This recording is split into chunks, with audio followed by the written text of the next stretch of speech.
So big disconnect on what employees are telling us they can tolerate from a downside standpoint versus what their employers think they can tolerate. So that is a little concerning.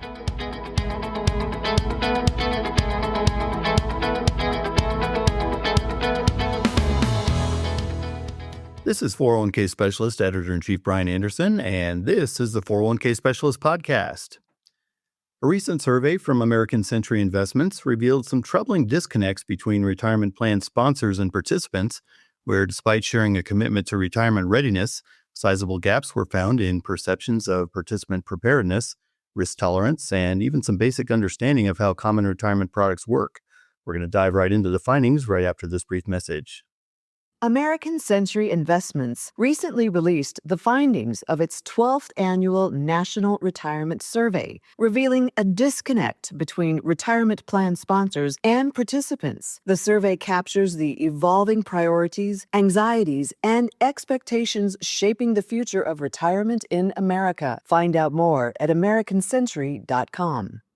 To tell us about the key findings in American Century's 12th Annual National Retirement Survey and help us understand what's behind some of the disconnects found, I am very happy to be joined by Glenn Dial, Senior Retirement Strategist at American Century Investments.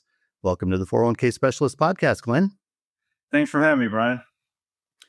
All right, so American Century's 12th Annual Retirement Survey, it garnered responses from about 1,500 full-time workers and 500 plan sponsors. So it provides a very valid look at the current attitudes and priorities surrounding workplace retirement plans. Let's start out by tackling one of the big disconnects the survey shows between the amount of downside risk older employees can tolerate versus what plan sponsors think they can tolerate.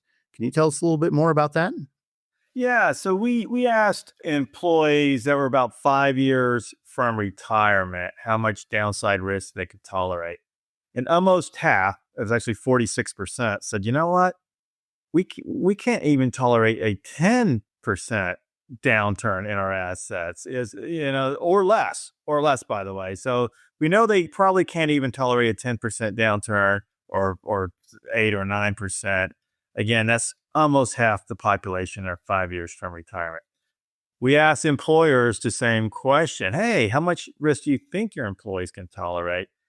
And over 3/4 of employers said they can tolerate more than a 10% downside in their savings 5 years from retirement. So big disconnect on what employees are telling us they can tolerate from a downside standpoint versus what their employers think they can tolerate. So that is a little concerning.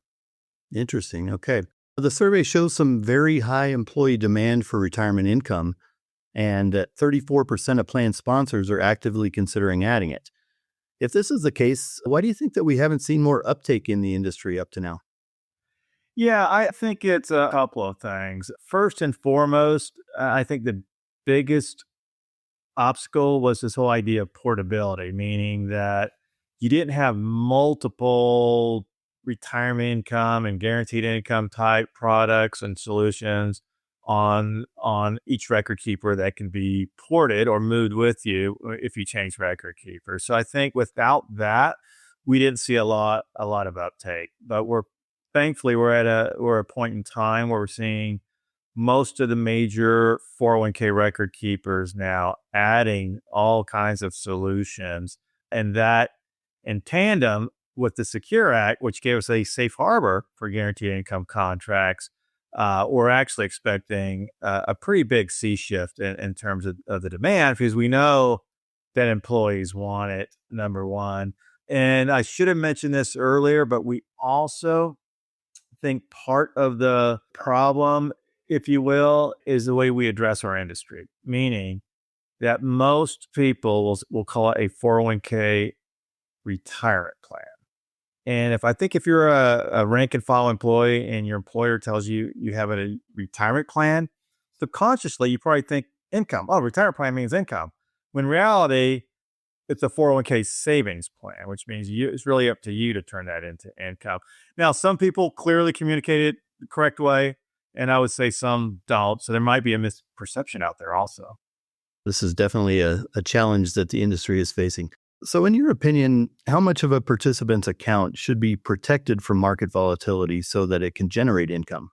Yeah, and we asked this question in the survey also, and we got a lot of different answers, and so we asked this question about five different ways, just so you know. So trying to figure out, well, what do they really want? But net, about 2/3 of participants said, you know what, I'd rather you just protect my entire account's ability to generate guaranteed income and let me figure out how much income I need when I actually retire. Because let's face it, a lot of us don't know what we don't know. We don't know exactly how much income we're going to need 5 years from now or 10 years from now, and a lot of that will depend on how long do I get to work, what are the market's going to do, all that fun stuff. So the default is kind of, hey, protect everything, and I'll figure it out when I get there, as long as I'm not required to do anything. And I think that's the general consensus that we're seeing. Right. All right. Now let's address another area of concerning findings from the survey. Why is it you think that 61% of participants believe that target date funds provide income in retirement, and 34% believe target date funds provide a guarantee they won't run out of money? What's given so many participants these accurate impressions? Yeah, and I thought these numbers were wrong. It's the second year, by the way, we've been doing this survey for 12 years, and we've asked this question for 2 years in a row. We got the same, almost exact same response last year, and I thought there must be something wrong with the numbers. And so seeing it 2 years in a row with almost the exact same response tells me no, there's a perception problem.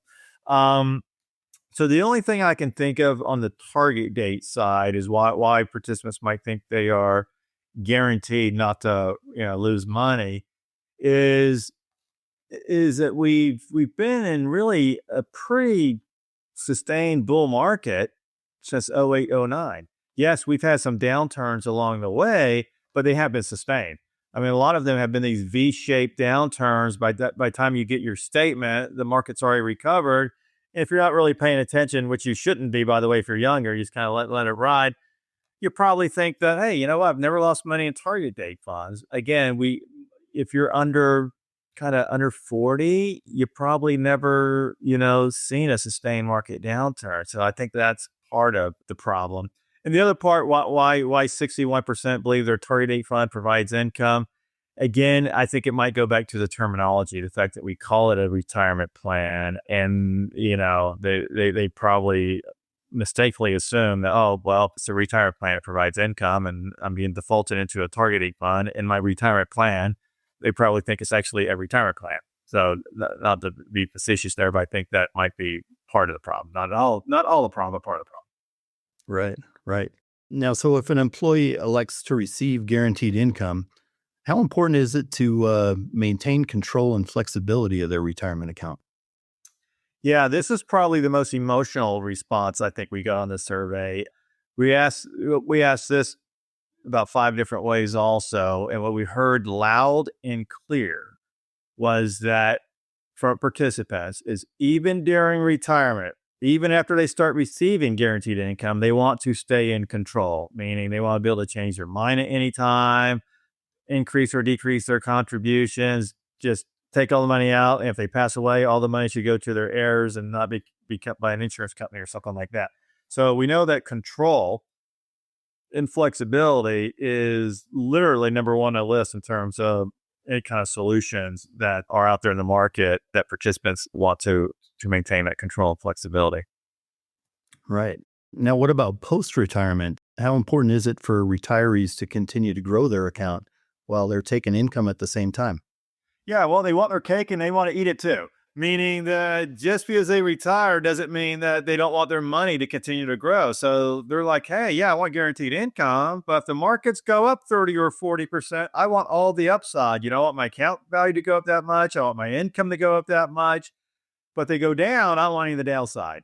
So, and thankfully there's solutions out there, at least from an income protection standpoint, that help accomplish those type of goals. So the good news is, yeah, participants want a lot, but I think there's solutions out there that can help them achieve their goals. Okay. Now, in terms of an income replacement rate, what did your survey tell us about the amount of income needed according to both plan sponsors and participants? Well, this is probably one of the biggest changes I think we need to get our arms around from an industry standpoint, meaning that if we're saying a 401k plan is a retirement plan, and the first thing we should say is, well, what's your income replacement goal for the rank and file employees when you include Social Security? So the good news is most plan sponsors are actually pretty in tune with what a income replacement goal should be. So most of them are right around that 70% to 80% range. A lot of analytical studies show that 75% is a good number when you include Social Security. Again, we're talking about your rank and file employees, not your highly comps. So that's good news. I think plan sponsors have a pretty good handle on what it should be. However, when we asked the participants, there was no clear consensus. They were literally all over the board in terms of what their income needed to be when they retired, from below 40% to 100% and everything in between. So that tells me two things. Either A, they don't know what it should be, or B, they really are that diverse and have that diverse of needs. And I don't know which one's the right answer, but I'm leaning toward they probably don't know. Yeah, I would definitely lean that way. All right. Well, finally, let's close out by talking a little bit about defaults. What did the survey tell you about how much of the account balance should be defaulted into protected retirement income? Yeah, and I think this is going to be the key to the future of these guaranteed income solutions is we need to look at, using defaults the same way we default participants into target date funds.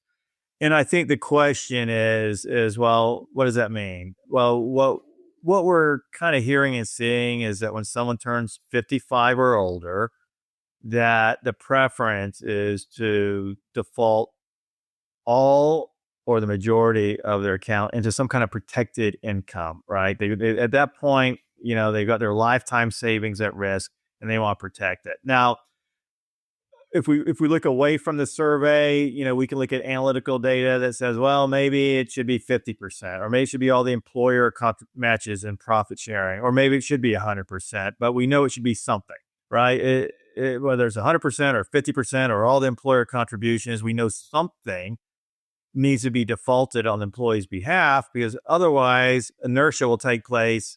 And if we leave it to the employees to do this on their own, we know very little money will actually be protected. So I think default is something we really need to look at as an industry. Right. All right. Well, you've covered a lot of interesting takeaways from American Century's 12th Annual Retirement Survey. And we're going to have a link to it on the homepage for this podcast if you want to check it out in its entirety. All right, Glenn Dial, Senior Retirement Strategist at American Century Investments. Thanks for joining us today and sharing these great insights on the 401k Specialist podcast. Thank you, Brian.